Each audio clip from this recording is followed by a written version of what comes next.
The WWE is no longer predictable because in Triple H's WWE, the element of surprise, he's really good at it. Hello, my friends. Welcome to the Wicked Bitter channel. I'm Travis. Thank you for dropping in on this video. If you love WWE content, do me a favor. Subscribe to this channel, like this video. We've actually got a few new subscribers lately, which is awesome news, great news. I appreciate you all, new subscribers, for checking out this channel and giving it a chance. I hope that you like it enough to stick around for long term with us. We've got a great group of people here. Boy, oh boy, the road to Wrestlemania is just the best. Like, there's so many things that happen that gets us excited for the show. And not only that, I mentioned at the start of the video, WWE is no longer predictable. You cannot tell me that it is. Sure, there are some things that are shoo-ins. Like, there are some, like, if you're going to tell me Braun Breaker will go up against Dragon Lee tomorrow for the Intercontinental Championship, odds are Braun Breaker's probably winning that thing. No shade. I mean, no trash here to Dragon Lee. You're cool. But, I mean, there's some things like that that are kind of like, all right, yeah, it's going to go to Breaker. But they have a way of doing these element of surprises, and we're going to get into it. Obviously, the John Cena thing, which if you checked out the John Cena reaction, my immediate reaction to that video, to that thing happening, I appreciate you checking that out.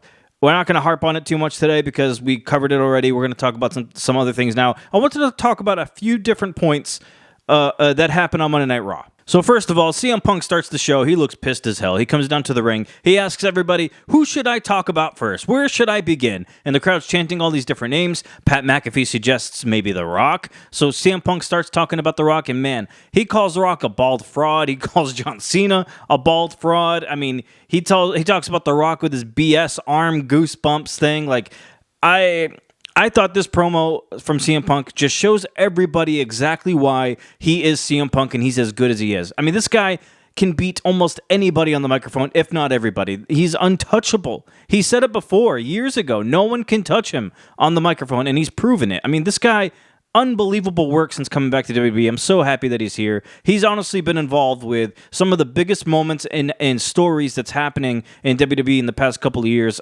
He's been amazing. He starts to talk about Seth Rollins, and Seth Rollins comes out, and immediately these two start to brawl. CM Punk even met him all the way up at the stage before Rollins could barely even get out there, and then they started brawling, and like this went on throughout the night, and then it was announced later on that CM Punk versus Seth Rollins will happen in a steel cage match next week on Raw in Madison Square Garden. That's going to be an unbelievable show. If you're around and I'm streaming, you should come out and hang out with me. Honestly, I streamed last night on Monday Night Raw. It was a great time. For those of you who showed up, I appreciate it. You know, I know it's starting out, so there's not a lot of viewers at first. So get in while you can now. I mean, like, it's not like the comment sections are being overloaded with comments. You know, I'm able to talk to everybody, which I think is really fun. But that's besides the point. They had a great opening segment. You know, this feud between CM Punk and Seth Rollins, I love it. I don't know where we're going to go here. I really don't, because part of me thought CM Punk versus Seth versus Roman Reigns is a triple threat match at WrestleMania. And even though that might still happen, I'm not closing the door on different ideas. Like, what if, because Becky Lynch was mentioned last night by CM Punk, what if, and then Becky Lynch responded with saying, kind of hinting at talking about AJ Lee, and I'm like, well, what if we got a mixed tag team match? What if we get CM Punk and AJ Lee versus Becky Lynch and Seth Rollins? That'd be a huge WrestleMania match. Now, I don't think that's a main event, but it could be marketed as one. Something else that happened on Monday Night Raw that I think we definitely do have to talk about is Chad Gable on his quest to master the dark arts of Lucha Libre. I guess he was in Mexico. I can't remember if they said that's where he was or if that's what they were kind of making us think he was at. Regardless, he speaks to somebody, mysterious man in the alleyway somewhere, who hands him a box after Gable paid him like $500 or something for it, which was a funny little part, but what's in the box? Who knows?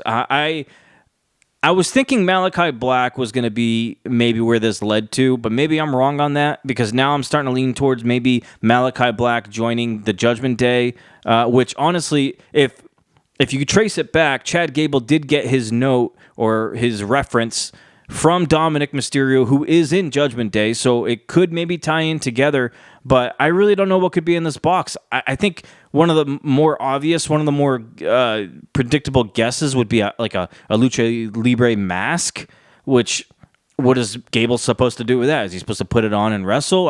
I don't know. Is that the kind of storyline we're going with here? Like, all he needed to do was just throw on a mask, and then all of a sudden it magically makes him a lucha libre when he's really great. Is this like Jim Carrey in the Mask movie? Like, what is this?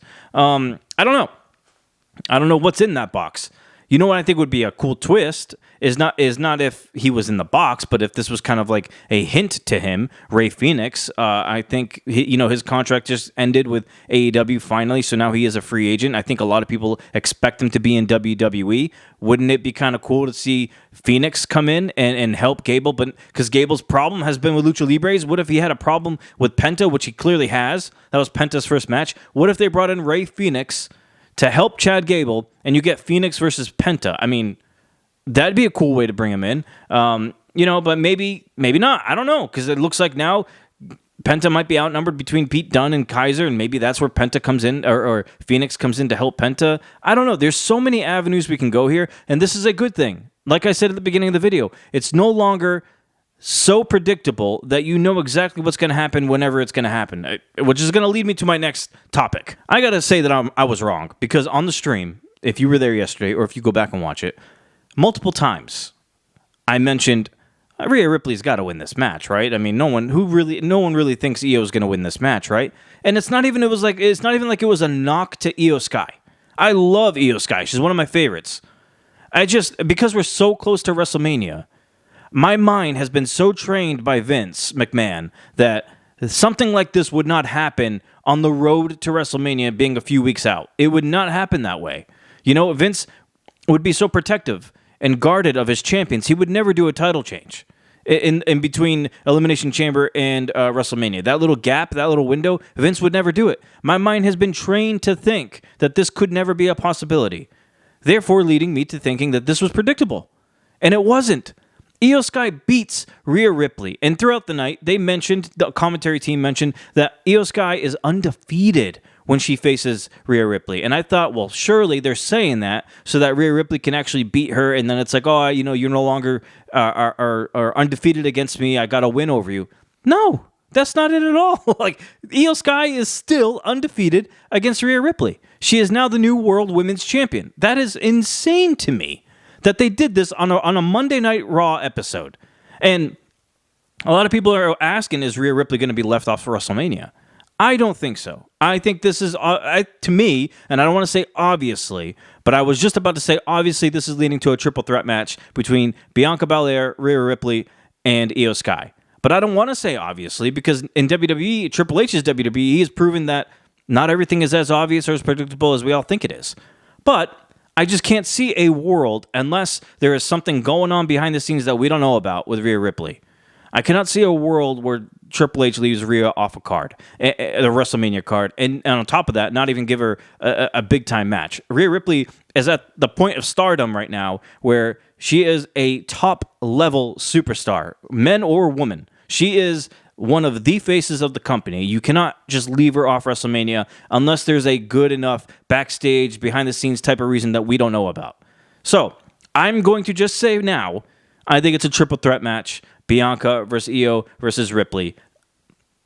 I would have liked to see Bianca versus Rhea Ripley one-on-one, but I'm not mad that it's a triple threat because I love all three. This is going to be a fantastic match if this is the route they choose to go. I also love the other factor here. It's like they're treating this Io Sky and Rhea Ripley thing almost the equivalent to a Seth Rollins and Roman Reigns thing. Roman Reigns has such a hard time beating Seth Rollins.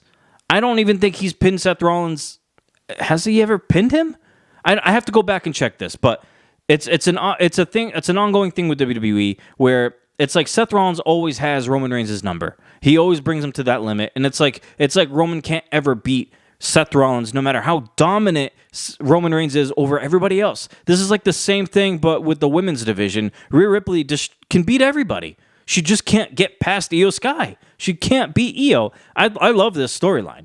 Everybody who thinks Rhea is going to be left off WrestleMania, I'm going to just go ahead and say I don't think that's going to happen unless there's obviously, like I said before, some behind-the-scenes stuff going on that we don't know about. But I think Rhea Ripley, I don't even know if she wins it back at WrestleMania, to be honest with you. Maybe Bianca wins it. That's too early for me to guess right now. Of course, I'm going to have a predictions video later on about it once we get closer to WrestleMania. But immediate reaction, Very happy to see that Triple H has the gall to do something like this close to WrestleMania, changing a title, surprising everybody. I love it. Triple H's WWE, in my opinion, is my favorite WWE. All right, my friends, if you've made it this far in the video, I appreciate it. Please leave some comments down there. Let me know what you think about this whole Rhea Ripley, Io Sky type situation here. What could be in the box for Chad Gable. I'd love to hear from you. So please leave some comments, leave some likes, and if you haven't subscribed yet, please consider subscribing. It'd be a huge favor to me, and I would greatly appreciate it. We got a great channel and a great group of people here. We would love to all talk together like wrestling fans do. All right, my friends, until the next video, I hope you all have a great rest of your week. And as always, until we yeet again, stay bitter.